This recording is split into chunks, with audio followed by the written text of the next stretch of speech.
I am Liam, I'm 24 years old, and my parents told me that my twin brother deserved a fully funded college education, and I didn't.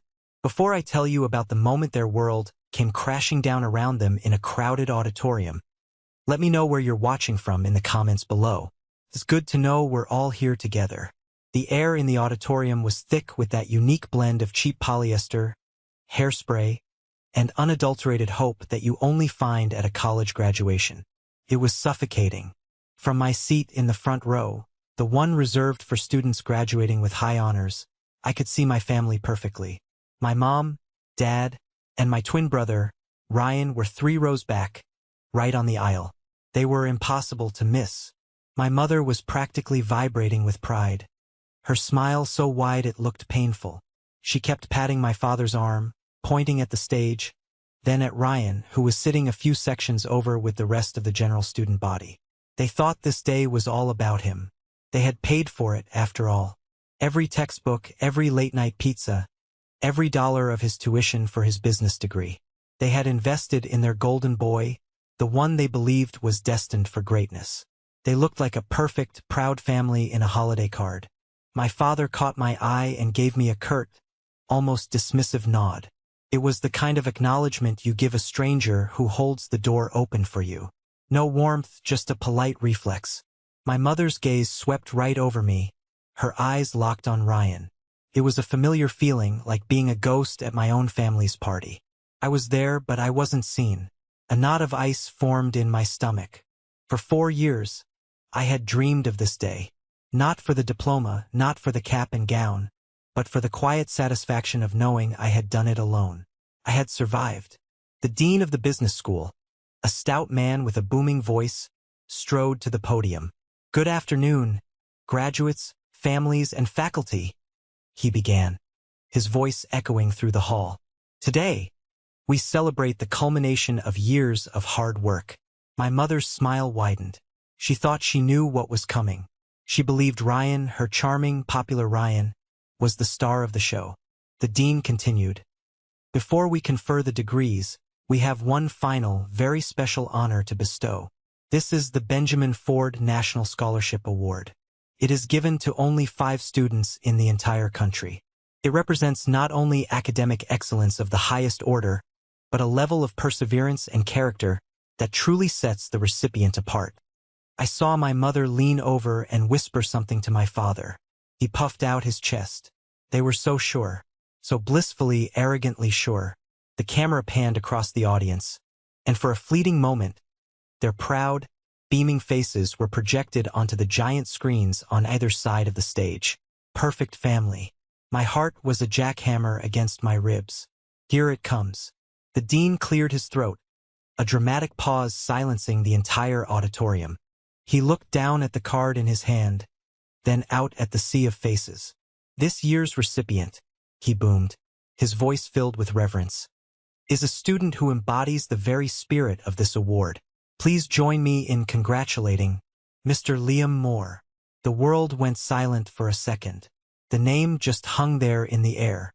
I watched the giant screen as the camera, after a moment of confusion, swung away from my family and found me in the front row. And in that split second, before it moved, I saw it. I saw the smiles on my parents' faces not just disappear, but shatter. My mother's mouth fell open. My father's face went slack, the color draining from it as if a plug had been pulled. Their eyes, wide with disbelief and a dawning horror, were locked on me. The applause started, a ripple that grew into a tidal wave. But I couldn't hear it. All I could see were their faces. And as I stood up, the ice in my stomach finally began to melt, replaced by a fire that had been waiting for long years to burn. The story didn't start here, in this moment of public triumph. It started long ago, in the quiet, unnoticed moments where a family's love is supposed to be forged, but where mine was instead broken. It's funny how the big, life-altering moments are built on a foundation of 1,000 tiny injustices. You don't notice them at first. They're just life. It's only when you look back that you see the pattern, the blueprint of your own insignificance in the eyes of the people who were supposed to see you most clearly. For me and Ryan, it started with a bicycle. We were 7. For our birthday, Ryan got a brand new, gleaming red Schwinn. It had streamers on the handlebars and a bell that chimed like an angel. I got his old bike, the one with the wobbly training wheels, covered in a sloppy coat of blue paint my dad had applied in the garage. "There," my dad said, stepping back with a grunt of satisfaction. Good as new. But it wasn't. It was heavy and clumsy, and the blue paint was already flaking off, revealing the scratched-up green underneath. Ryan zipped past me on his new red bike, bell ringing, a king on his throne. I just stood there, my hands sticky from the still tacky paint, and felt a confusing ache in my chest. When I tried to complain, my mom just ruffled my hair. "Don't be ungrateful, Liam. Ryan's just a bit more sensitive. He needs the new things. You're tough. You can handle anything. You're tough." That became my label, my curse. It was the excuse for everything. A year later, I fell out of the oak tree in our backyard and broke my arm. I lay on the grass, a white-hot pain shooting from my wrist to my shoulder, trying not to cry because I knew what was coming. My dad hauled me up, his face a mask of annoyance. "I told you not to climb so high. Look what you've done." In the emergency room, as the doctor set the bone, my mom just sighed. "Honestly, Liam, you have to be more careful. You're giving me gray hairs." 2 weeks after my cast came off, Ryan tripped on the sidewalk. He came home with a scraped knee, wailing like he'd been shot. My mother scooped him up, her voice a symphony of panicked coos. "Oh, my poor baby. My poor, sweet boy." She cleaned the tiny scrape with antiseptic, covered it with the biggest bandage we had, and let him eat ice cream for dinner while watching cartoons. I sat at the kitchen table, my own arm still aching with a phantom pain, and just watched them. That was the rhythm of our lives. Ryan got the lead in the school play. I was on the stage crew. Ryan's mediocre report card was met with, "He's trying his best, he's more of a people person." My straight A's were met with, "Well, of course. You've always been the bookish one." It wasn't that they were cruel. It was something more insidious. It was a complete and utter lack of curiosity about who I was. In their eyes, the roles had been cast at birth.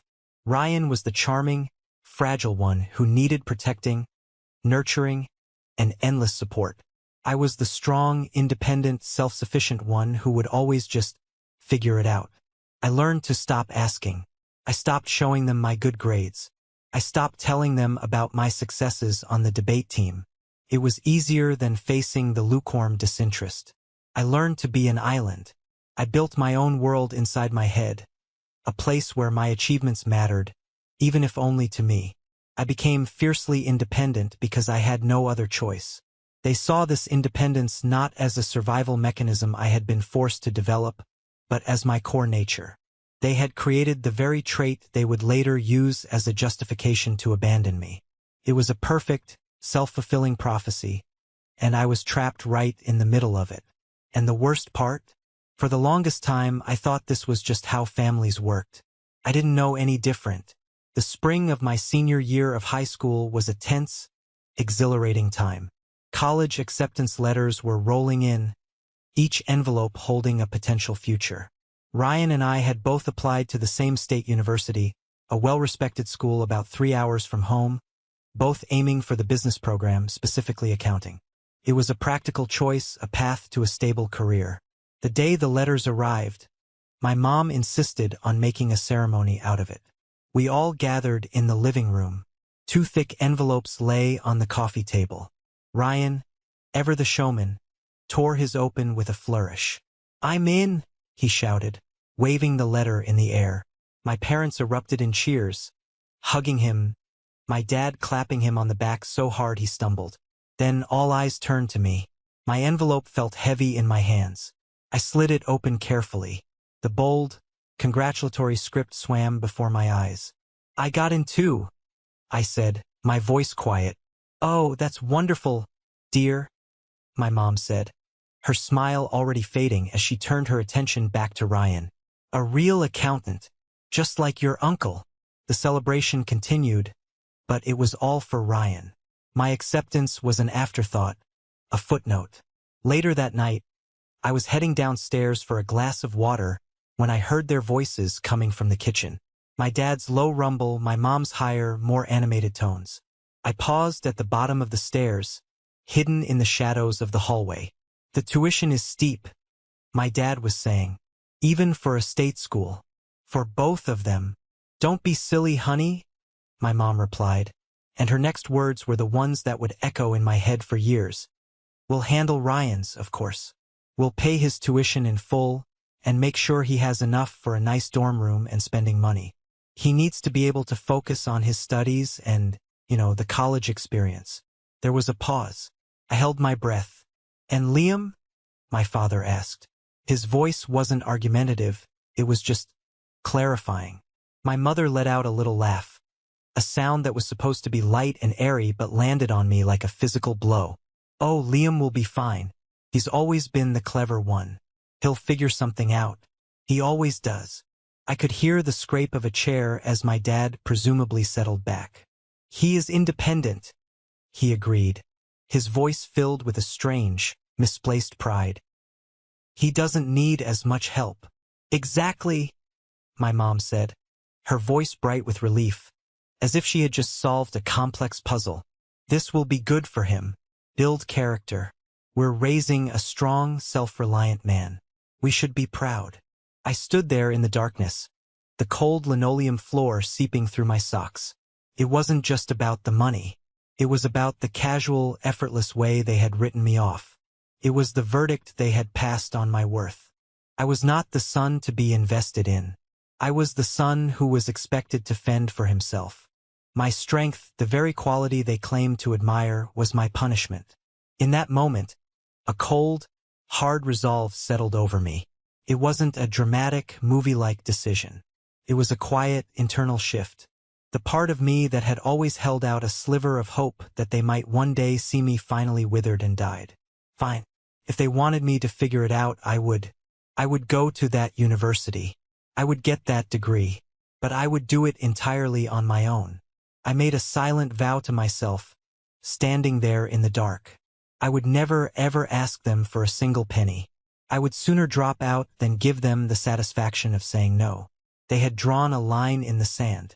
And I decided right then and there that I would build a life on the other side of it, a life they had no part in creating. The first few weeks of college felt like stepping into a parallel universe. Ryan and I were at the same school in the same program, but we might as well have been on different planets. My parents drove him up in the family SUV, packed to the brim with new bedding, a mini fridge, a flat-screen TV, and enough snacks to feed a small army. They helped him move into his spacious dorm room, the kind with a view of the campus quad. He joined a fraternity within the first month, his evenings filled with mixers, parties, and the easy camaraderie that comes with a shared social calendar and a generous allowance from home. His Instagram was a highlight reel of college life. Football games, formals, spring break trips to Cancun. My college experience began with a bus ticket. I arrived on campus with 2 worn-out suitcases and a backpack filled with my entire life. I had spent the summer working 2 full-time jobs, bussing tables and stocking shelves, and had managed to save just enough for my first semester's tuition and a security deposit on a tiny, grim room I found for rent in a house 3 miles off campus. The room smelled of mildew and old plumbing. The window looked out onto a brick wall. But it was mine. My days were a relentless, grueling cycle. I scheduled all my classes for the earliest morning slots. From 8 a.m. to 2 p.m., I was a student. As soon as my last class ended, I'd rush to the campus library, not to study, but to work. I had a job shelving books, a quiet, monotonous task that paid just enough to cover my rent. My shift ended at 10 p.m. From there, I'd walk another mile to a 24-hour diner where I worked the graveyard shift as a cleaner, wiping down tables, mopping sticky floors, and scrubbing grease traps until 3 a.m. I'd stumble home, my body aching and my clothes smelling of disinfectant and old coffee, and catch a few hours of sleep before the alarm went off at 6 a.m. to do it all over again. Weekends were for my second job, cleaning office buildings downtown. Study time was crammed into stolen moments, on the bus, during my 15-minute break at the library, in the dead hours of the night at the diner when the world was asleep. I saw Ryan on campus sometimes. He'd be laughing with his fraternity brothers, a girl on his arm, looking fresh-faced and carefree. He'd spot me, hurrying from a class to a job, dark circles under my eyes, and he'd wave. "Hey, Liam," he'd call out. "You look tired, man. Maybe you should manage your time better." He wasn't being malicious. He was just oblivious. In his world, time was something you managed for social activities and studying. In my world, time was a currency I never had enough of. He saw my exhaustion as a personal failing, a lack of organization, because the concept of having to work 40 hours a week just to exist was utterly foreign to him. My one lifeline was Qley. She was in my advanced accounting class, a whip-smart girl with a dry sense of humor who saw past my perpetually weary exterior. She was the first person to ask me why I always looked so tired, and when I finally told her, she didn't offer pity. She just nodded, and the next day, she showed up to our study group with an extra coffee for me. She became my only friend, the only person who knew the full story, the only one who saw the two separate worlds we were living in. She was my anchor in the storm, a quiet presence that reminded me I wasn't entirely invisible. Sophomore year, the dam finally broke. It was midterm season, a particularly brutal one. I had a massive economics paper due, 2 accounting exams, and a presentation in corporate finance, all in the same week. On top of that, my hours at the diner had been cut, and my landlord had just informed me the rent was going up. I was running on fumes, surviving on caffeine and sheer, stubborn will.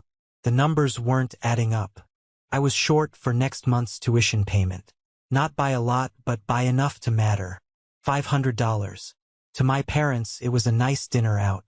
To me, it was a mountain. Then I got sick.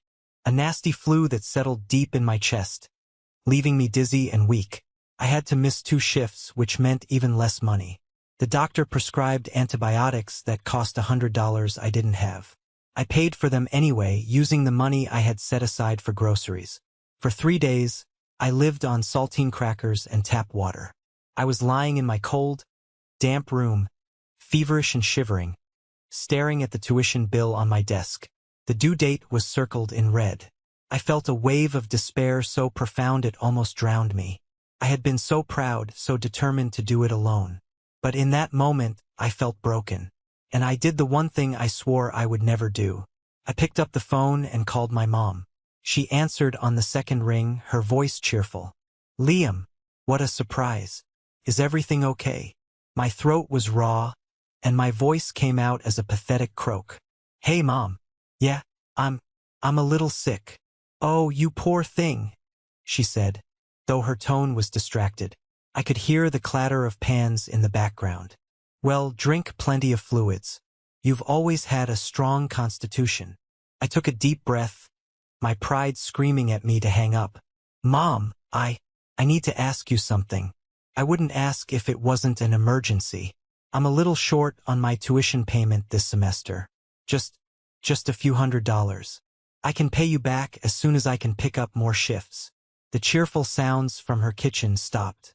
The silence on the other end of the line was heavy, suffocating. When she finally spoke, her voice had lost all its warmth. It was flat, cold, and laced with disappointment. "Liam," she said, and the way she drew out my name made it sound like an accusation. "We've already talked about this. Your father and I are paying for Ryan's education. That was our agreement." "It wasn't an agreement," I whispered, my voice cracking. "It was a decision you made. I wasn't even there."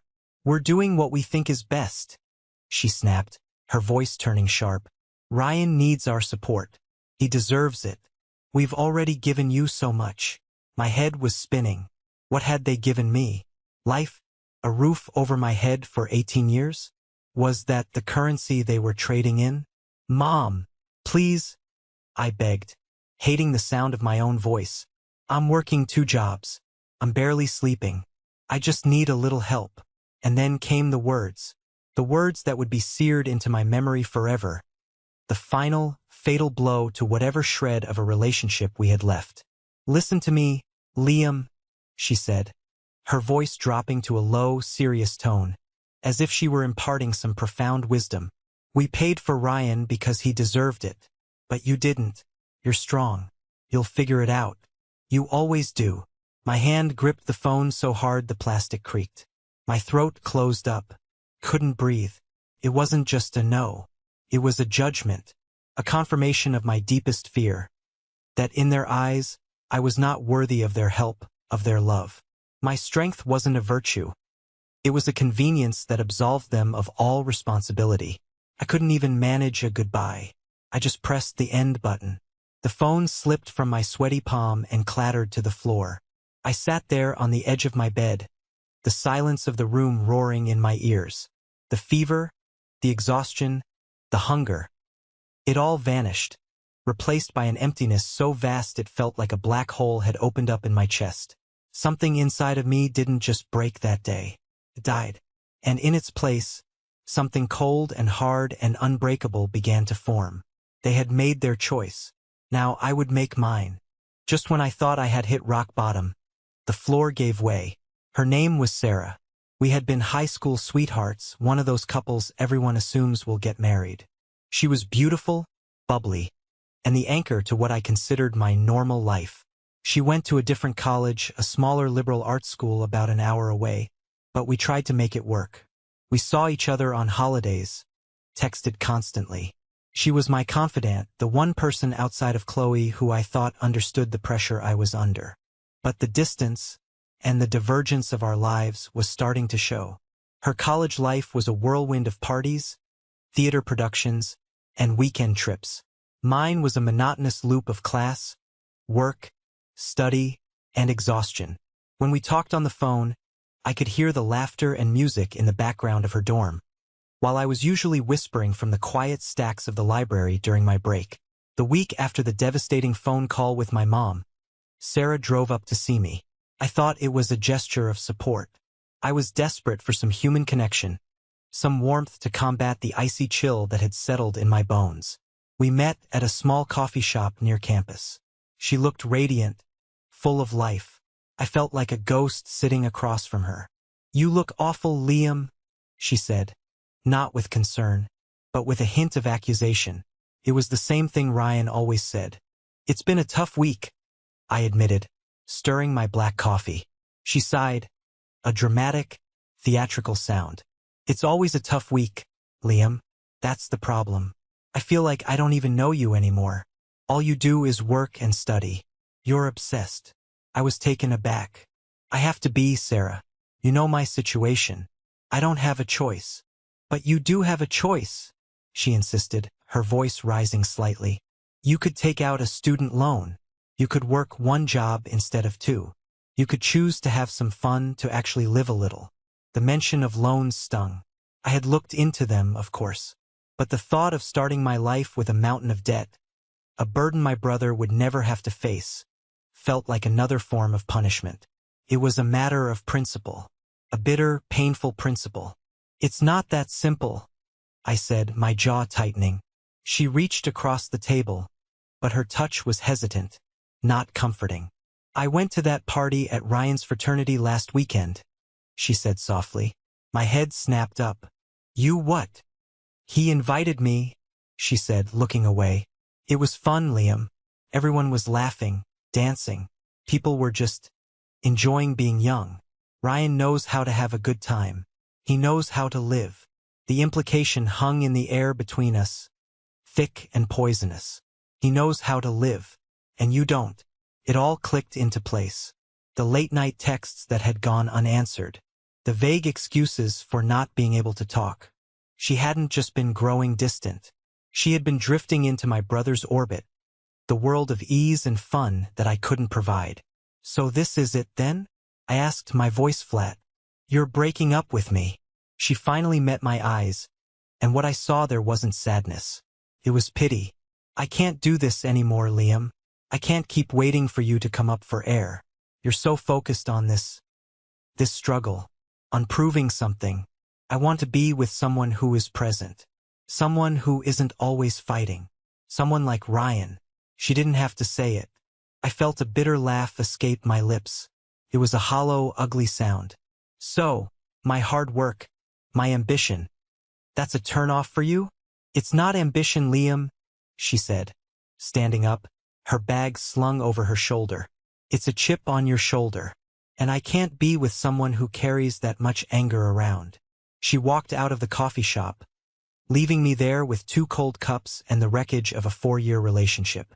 It was a betrayal so complete, so profound, it felt like a physical blow. First my family, now the girl I loved. Both of them had looked at my struggle and seen it not as a testament to my strength, but as a flaw in my character. They had both chosen the easier path, the sunnier disposition, the golden boy. That night, the loneliness was a physical entity. It was a weight on my chest, a cold that seeped into my bones. I was completely and utterly alone. And in that moment of absolute desolation, something shifted. The last remnants of my softness, of my hope for understanding, were burned away. All that was left was a core of tempered steel. They all thought my struggle was my weakness. I would make it my weapon. It was in that abyss of loneliness and fury that a lifeline appeared, from the most unexpected of places. His name was Professor Albright. He taught advanced corporate accounting, a class notoriously difficult, designed to weed out the students who weren't serious. He was a legend in the department. A sharp, no-nonsense man in his late 60s with a mind like a steel trap and a reputation for not suffering fools gladly. Most students were terrified of him. I wasn't. I was too tired to be terrified. All I had was the work. I threw myself into his class with a desperate, single-minded focus. It was the one area of my life where the rules were clear. You put in the effort, you learned the material, you got the grade. There was no favoritism, no hidden agenda. Just numbers and logic. It was a refuge. I never spoke in class. I just sat in the back, absorbed every word, and turned in papers and exams that were meticulously, almost obsessively, prepared. One afternoon, after I had aced a particularly brutal midterm that half the class had failed, Professor Albright held me back as students were filing out. "Mr. Moore," he said, his voice a low gravel. "A word, please." My heart sank. I assumed I had done something wrong. I walked up to his desk, my backpack slung over one shoulder. He was looking down at my exam, a pair of reading glasses perched on the end of his nose. "This is exceptional work," he said, tapping a finger on the paper. "Not just correct. The logic is elegant. You see the connections others miss." I was so stunned I could only manage a quiet, "Thank you, sir." He looked up at me then, his eyes sharp and analytical, and he really looked at me. It was an unnerving feeling. It felt like he could see right through the tired facade to the engine of fury and exhaustion that was driving me. "You look like hell, son," he said bluntly. There was no judgment in his voice, only fact. I didn't know what to say. "It's a busy semester." He leaned back in his chair, studying me for a long moment. "I see you in the library sometimes when I leave late. You're always there. Then I see you heading out into the night, not towards the dorms. Where do you go?" The question was so direct, so personal, it caught me off guard. And for some reason, I didn't lie. "I have a cleaning shift," I said, my voice barely a whisper. "At the diner on the edge of town." He nodded slowly, as if that confirmed a theory he had been working on. He didn't offer pity. He didn't say, "Oh, you poor thing." He just looked at me with a newfound respect. "I'm working on a research project," he said, changing the subject abruptly. "Analyzing the earnings reports of Fortune 500 companies for evidence of creative accounting. It's tedious, detail-oriented work. Pays $20 an hour. I need an assistant who is meticulous and trustworthy. Are you interested?" $20 an hour. It was more than double what I was making at both my other jobs combined. But more than the money, it was the offer itself. It was validation. It was someone of his stature seeing my potential, not my circumstances. It was a hand reaching down into the darkness. "Yes," I said, my voice hoarse with emotion. "Sir, yes. I'm very interested." He gave a curt nod. "Good. My office. Tomorrow. 4 p.m. Don't be late." As I walked out of that classroom, I felt something I hadn't felt in a very long time. It wasn't happiness, not yet. It was something far more precious. It was a flicker of hope. Working for Professor Albright changed everything. I was able to quit my grueling, soul-crushing cleaning job at the diner. The extra time and mental energy felt like a luxury. For the first time in years, I was getting more than 4 hours of sleep a night. My grades, already good, became stellar. Professor Albright was more than a boss. He became a mentor. He never pried into my personal life, but he understood. He saw the fire in me, the relentless drive, and instead of questioning it, he channeled it. He pushed me harder than any teacher ever had, handing me complex problems and challenging my assumptions. In his office, surrounded by towers of books and the smell of old paper, I felt seen and valued for my mind. It was a feeling I had never gotten from my own family. One late afternoon in the spring of our senior year, he called me into his office. "Sit down, Liam," he said, gesturing to the worn leather chair across from his desk. His tone was serious. "I've been watching you for 2 years now," he began, getting straight to the point. "Your work ethic is unparalleled. Your intellect is obvious. What are your plans after graduation?" "I'm applying for jobs," I said. "Entry-level accounting positions at a few local firms." He waved a dismissive hand. "That's thinking too small. You're capable of more." He opened a drawer and pulled out a brochure. He slid it across the desk to me. The title was printed in elegant gold lettering, the Benjamin Ford National Scholarship. "It's one of the most prestigious awards an undergraduate business student can receive," he explained. "It's not just about grades.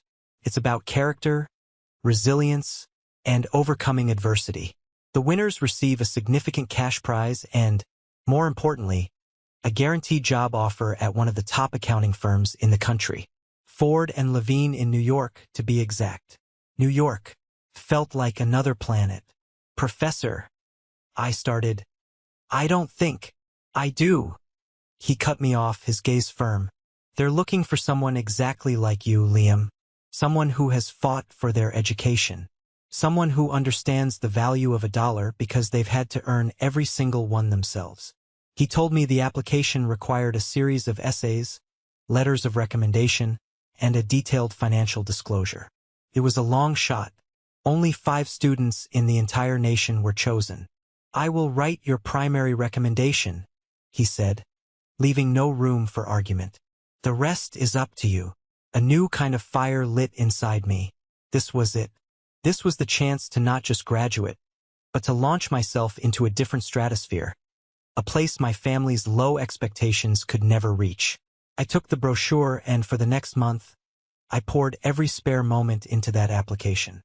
I wrote and rewrote the essays, telling my story without self-pity, focusing on the work and the lessons learned. I gathered my financial records, the pay stubs from the library and the diner, the tuition bills paid in installments. It was all there, in black and white, a paper trail of my silent struggle. And I told no one, not Qley, certainly not my family. This was my gamble, my secret. I didn't want their skepticism or their hollow words of encouragement. When I called home for the obligatory weekly check-in, I'd listen to my mom gush about Ryan's latest fraternity fundraiser or the job interview my dad had helped him line up through a friend. "And you, Liam?" she'd ask, an afterthought. "Everything okay?" "Everything's fine, Mom," I'd say, staring at the application papers spread across my desk. Just studying. Felt like I was forging a key in secret, a key that could unlock a future they never imagined for me. I sealed the thick envelope and sent it off, feeling a strange mix of terror and exhilaration. I had laid all my cards on the table. Now all I could do was wait. The email arrived on a Tuesday morning. I was in the library, grabbing a coffee before my shift. My phone buzzed, and I almost ignored it. I saw the subject line, Benjamin Ford Scholarship Committee. My heart stopped. My hands started to shake so badly I could barely unlock the screen. I opened the email, my eyes scanning the text, blurring the words together. Then I saw it. "Dear Mr. Moore, on behalf of the committee, it is our distinct pleasure to inform you that you have been selected as a 2024 Benjamin Ford National Scholar." I had to read it 3 times before it sank in. I sank into a chair, the coffee forgotten, a wave of dizziness washing over me. I had done it. Against all odds, I had actually done it. A laugh bubbled up out of me, a sound that was half sob, half shout of triumph. The librarian glared at me, and I just grinned back at her, unable to contain the sheer, explosive joy. The award was to be presented at my university's official graduation ceremony. The committee would be flying in a representative. It was a huge deal. That night, I called my parents. "Hey, great news!" my mom said as soon as she picked up. "Ryan got a job offer. An amazing one at a big firm downtown. Your father is so proud. We're taking him out to celebrate this weekend." Of course, the universe had to maintain its balance. "That's great for him," I said, my own news suddenly feeling small and insignificant in the shadow of their excitement for Ryan. "So, graduation is next month," I continued, pushing forward. "You're all still coming, right?" "Wouldn't miss it for the world," she chirped. "To see my boy walk across that stage. It will be one of the proudest days of my life." "My boy," singular. "You should get here a little early," I said, keeping my voice as casual as I could. "They're giving out a few student awards at the beginning of the ceremony. It might be nice." "Oh, awards," she said, a hint of disinterest in her voice. "That's nice, dear. Well, as long as we have a good seat to see Ryan, that's all that matters." "Right," I said. "See you then." I hung up, a cold smile touching my lips. It was perfect. They had no idea. They were walking into a play where they thought they knew the script, where they were the proud parents of the leading man. They had no idea I had rewritten the entire third act. And so we returned to that day, to the suffocating heat of the auditorium. Back to me in the front row, my heart hammering against my ribs. Back to my family, 3 rows back, beaming, waiting for the coronation of their golden boy. The dean was at the podium, his voice echoing through the hall. This award recognizes a level of perseverance and character that truly sets the recipient apart. I saw my mom pat Ryan's arm, a knowing, triumphant look on her face. She was so sure. She had spent a lifetime being sure. She had built her entire world around the certainty that Ryan was the special one, the one destined for accolades, while I was just Liam, dependable, quiet, and utterly unremarkable. I watched her, and I didn't feel anger anymore. I felt a strange, detached pity. She was living in a story she had written for herself, a story that was about to have its final chapter ripped out and replaced with one she could never have imagined. The dean looked out at the audience. The cameras were on my family, projecting their proud, expectant faces onto the massive screens. "This year's recipient," he boomed, "is a student who embodies the very spirit of this award. Please join me in congratulating Mr. Liam Moore." The moment my name was called, a profound and absolute silence fell over my corner of the universe. The thunderous applause of the crowd sounded distant, like listening to a storm from underwater. My entire focus narrowed to the 2 giant screens flanking the stage, where the camera lingered for a heartbeat too long on my family. It was like watching a film in slow motion. My mother's smile didn't just fade. It cracked and fell from her face, leaving behind a gaping hole of disbelief. Her hand, which had been proudly on my father's shoulder, dropped to her lap as if it had been burned. My father's puffed-up chest deflated. He blinked rapidly, his head tilting slightly as if he was trying to process a sound he couldn't understand. And Ryan just stared, his mouth slightly parted, his easygoing charm evaporating into thin air, replaced by a naked, stunning confusion. Then the camera found me. The spotlight hit, and I stood up, my legs feeling both shaky and incredibly strong. I smoothed the front of my gown and started the long walk to the stage. I didn't look at them, couldn't. Looking at them would have broken the spell. I kept my eyes fixed on Professor Albright, who was standing near the stage, a rare, genuine smile on his face. He gave me a small, almost imperceptible nod. It was all the encouragement I needed. As I climbed the steps, the dean began to read from the official citation. His voice, amplified by the microphone, filled every corner of the auditorium. "Mr. Liam Moore," he began, "is a student of extraordinary intellect and even more extraordinary character. He has maintained a perfect 4.0 grade point average in one of our most rigorous programs. I saw my mother flinch. She had no idea. I had never told her. All while demonstrating a work ethic that can only be described as heroic. The dean paused, letting the words sink in. Without the benefit of any financial support from his family, Liam has worked 2 jobs, often totaling more than 40 hours a week, to fund his entire education himself. A low murmur rippled through the audience. People were turning their heads, looking at my family, who were now shrinking in their seats. The spotlight I was in felt like a heat lamp, but the glare being directed at them was one of public judgment. He has served our community as a librarian and as a cleaner, the dean continued, his voice ringing with admiration, sacrificing sleep and a social life to pursue his goal. He is a testament to the idea that success is not given, but earned through grit and determination. I reached the podium and shook the dean's hand, accepting the heavy, ornate plaque. He gestured for me to say a few words. I stepped up to the microphone, my hands steady. I looked out at the sea of faces, and for the first time, I felt no fear. I saw Qley in the 3rd row, tears streaming down her face, a radiant smile breaking through. I saw Professor Albright, his arms crossed, looking on like a proud father. And then my eyes found them, my family. They looked small, exposed, stripped bare under the weight of 1,000 strangers' eyes. "Thank you," I said, my voice clear and strong. "Thank you to the Ford Committee for this incredible honor. I only have 2 people I need to thank for getting me here today." I saw a flicker of desperate hope in my mother's eyes, a last, pathetic wish that I would throw them a lifeline, that I would smooth this over and restore the family image she so carefully curated. I let the hope hang there for a second before I crushed it.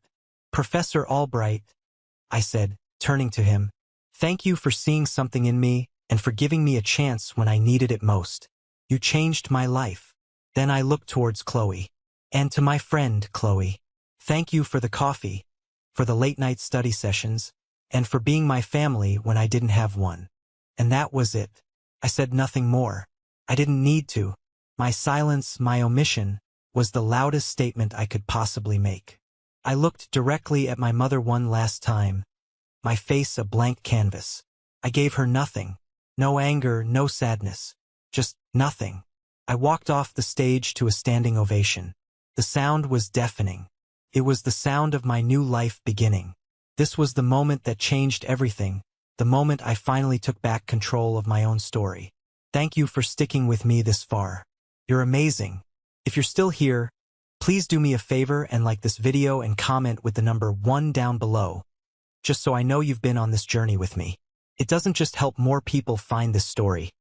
It lets me know that my experiences mean something to someone out there. Your support is the biggest reason I have the courage to share the rest of what happened. The rest of the ceremony was a blur. I don't remember the other names being called or the turning of the tassels. I just sat there, holding the heavy plaque in my lap, feeling the weight of it, the solid, tangible proof of my victory. As soon as it was over, a chaotic flood of people poured into the aisles. I was immediately surrounded by well-wishers, classmates, professors. Even the university president came over to shake my hand. I was swept up in a current of congratulations, and for a few minutes, I allowed myself to be carried by it. But I knew it was coming. The confrontation. I managed to excuse myself and headed for a quieter side exit, hoping to find Qley. But they were waiting for me in the hallway, a tense, awkward triangle blocking my path. My father, my mother, and Ryan. My mother rushed forward, her face a mess of forced smiles and panicked eyes. "Liam, honey, congratulations. We are so proud of you." Her voice was an octave too high. Proud was not the word for the expression I had seen on her face on the big screen. Shocked was more accurate. Horrified, perhaps. "We had no idea it was such a big deal," she continued, her hands fluttering nervously. "You should have told us." "Told you what?" I asked, my voice dangerously calm. "Told you that I was applying for a scholarship based on financial hardship? Why would I do that? According to you, I didn't have any." Her face paled. Now, Liam, that's not fair. We always knew you were working. You knew I was working. I cut her off. You didn't know I was scrubbing toilets at 3 in the morning to keep from dropping out. You didn't know because you never asked. You never once, in 4 years, asked me how I was paying for this. My father finally spoke, his voice gruff. There's no need for this tone, son. We're your family. We love you. Love. The word felt foreign in my mouth. Love wouldn't have left me to sink or swim alone. I turned my gaze to my mother, the architect of it all. I looked directly into her eyes. You told me Ryan deserved your help, and I didn't, I said, my voice dropping to a whisper. But it cut through the hallway noise like a knife. I guess that was the best thing you ever did for me. You taught me I couldn't rely on anyone but myself. So thank you. For nothing. I saw the tears welling up in her eyes, but for the first time in my life, they had no effect on me. They were tears of humiliation, not remorse. I made to move past them, but Ryan stepped in my way. He looked lost, his usual confidence completely gone. Liam, wait. Get out of my way, Ryan, I said, my voice hard as stone. He flinched as if I'd slapped him. I pushed past them and walked out the door into the bright afternoon sun, not looking back. I left them standing there in the dim hallway, the perfect family portrait shattered into a million pieces. The air outside felt clean. It was the first breath of my new, free life.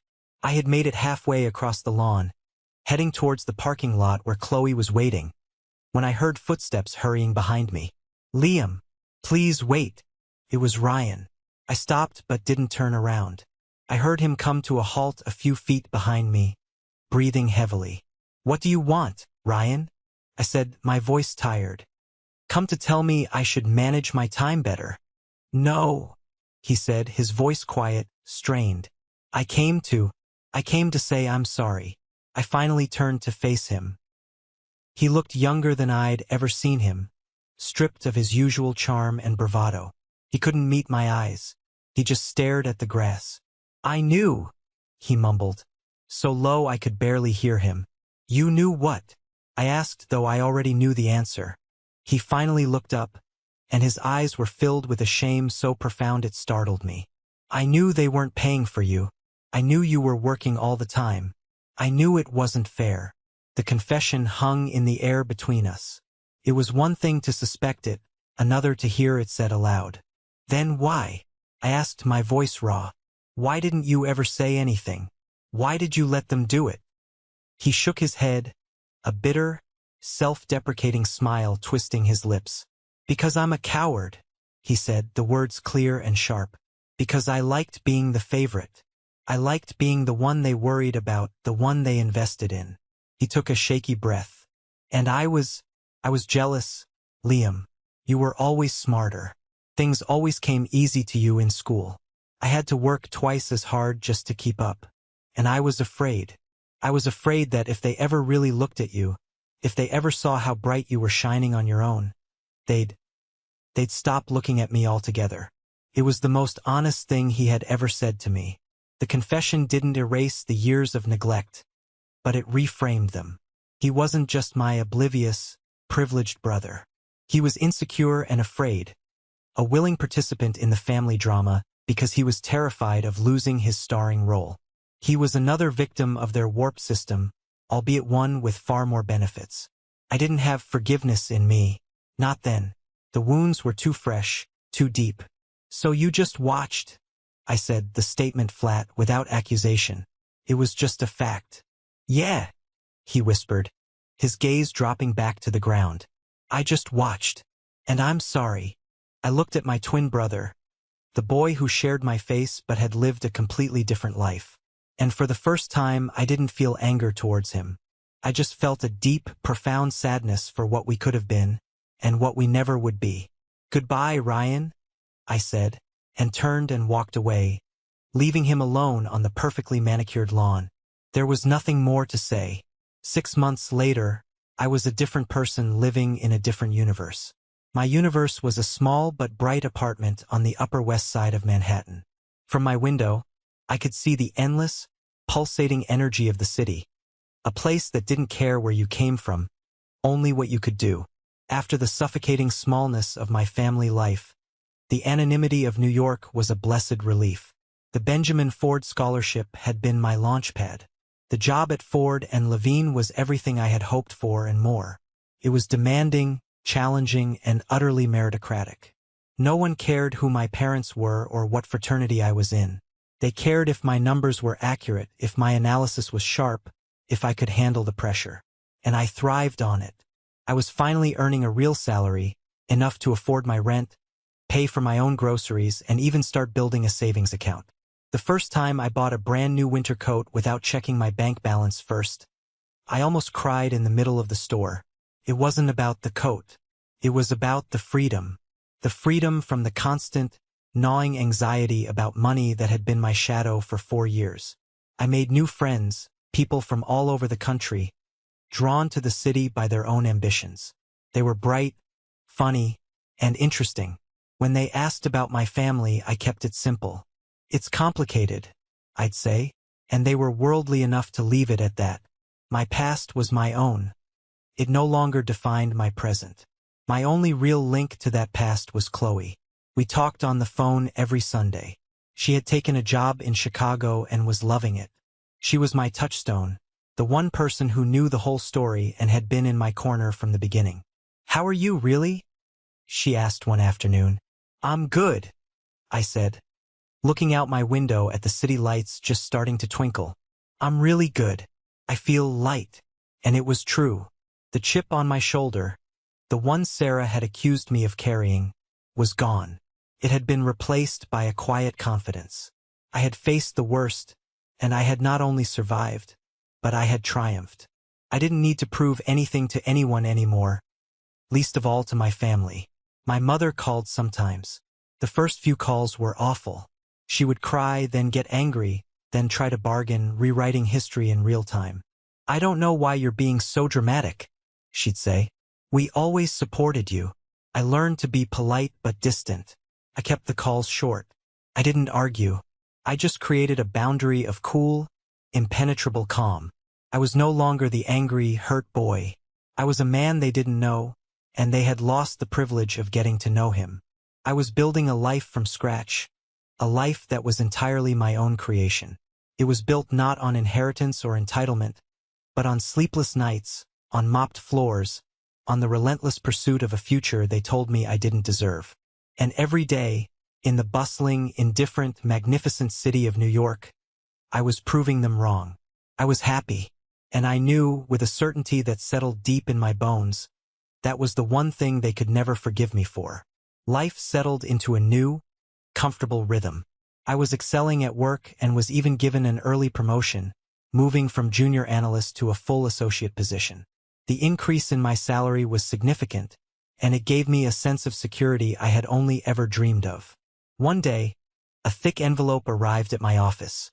It had no return address, but I recognized the spiky, uncertain handwriting. It was from Ryan. I almost threw it away, but curiosity got the better of me. I opened it that night in my apartment. It wasn't a long letter. He wrote that he was still working at the firm downtown, but he had moved out of his fancy apartment and into a smaller place. He was paying his own rent now, cooking his own meals. He said it was harder than he thought it would be. He wrote that he and our parents weren't getting along very well.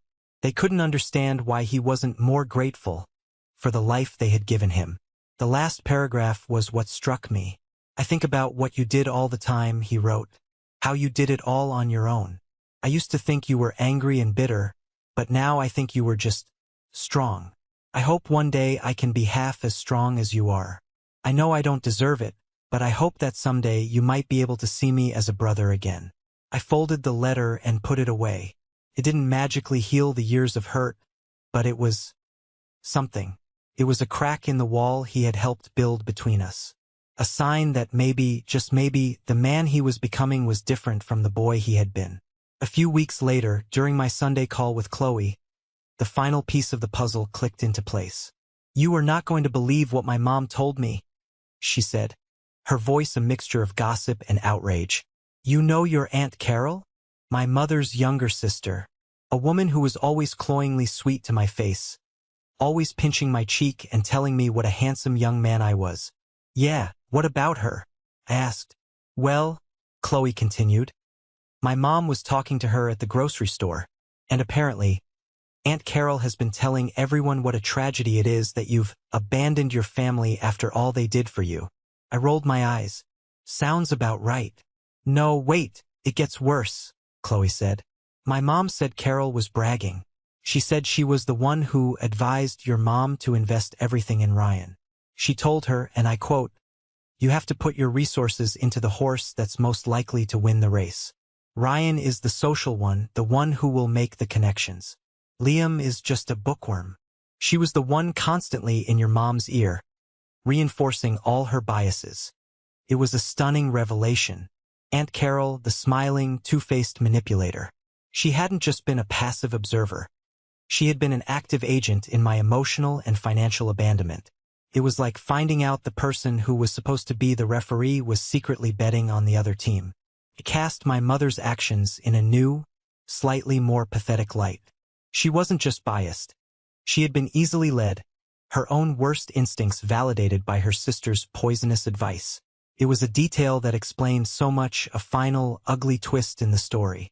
It didn't change what had happened. My mother was still responsible for her own choices, but it made the whole sad affair feel less like a targeted act of malice and more like a pathetic conspiracy of weakness and bad judgment. It helped me detach even further. This wasn't a reflection of my worth. It was a reflection of their profound and deeply rooted flaws. They weren't powerful figures who had judged me unworthy. They were just small, insecure people, and I was finally, truly free of them. It's been a few years now. I'm still in New York. I'm a senior associate at my firm now, managing my own team. My apartment is bigger, the view is better, but that feeling of peace I found here has remained constant. I stand by my window sometimes, looking out at the endless river of headlights on the street below, each one a person with their own story, their own struggles, their own quiet victories. And I think about my own journey. My mother still calls, less frequently now. Her voice is quieter, laced with a permanent note of regret. The calls are brief, superficial. We talk about the weather, about my work. We never talk about the past. It's a locked room between us, and we have both accepted that the key was thrown away long ago. I saw Ryan last Christmas. He flew to New York on his own dime. It was awkward at first, but we found a fragile, tentative new ground. We talked for hours, not as the golden boy and the ghost, but as two men who shared a childhood, however fractured. He is changing slowly but surely. Maybe one day we'll be brothers again. I'm not sure, but for the first time I'm open to the possibility. I never did it for revenge. Not really. Revenge is a hot, burning emotion, and what I felt for most of those years was a cold, hard resolve. I did it for survival. I did it to prove to myself that my worth was not determined by their valuation of me. My mother was right, in a way. The most painful, ironic truth of it all is that she was right. I didn't deserve their help. I didn't deserve a handout that came with the invisible strings of their approval and the heavy weight of their expectations. I earned what I have. I earned it in the silent stacks of the library. I earned it in the greasy kitchens of late-night diners. I earned it through lonely nights and exhausted mornings. I earned it by refusing to be the person they decided I was. Sometimes, the greatest act of defiance isn't a loud confrontation, but the quiet, relentless, and unwavering pursuit of your own life. The best revenge isn't loud. It's walking away from the people who tried to dim your light and building your own damn sun. Thank you so much for listening to my story. I hope it resonated with you in some way. Have you ever been in a situation where you had to prove everyone wrong, just to prove something to yourself? Share your story in the comments below. And please, don't forget to like this video and subscribe so you don't miss what I share next. It means the world to me.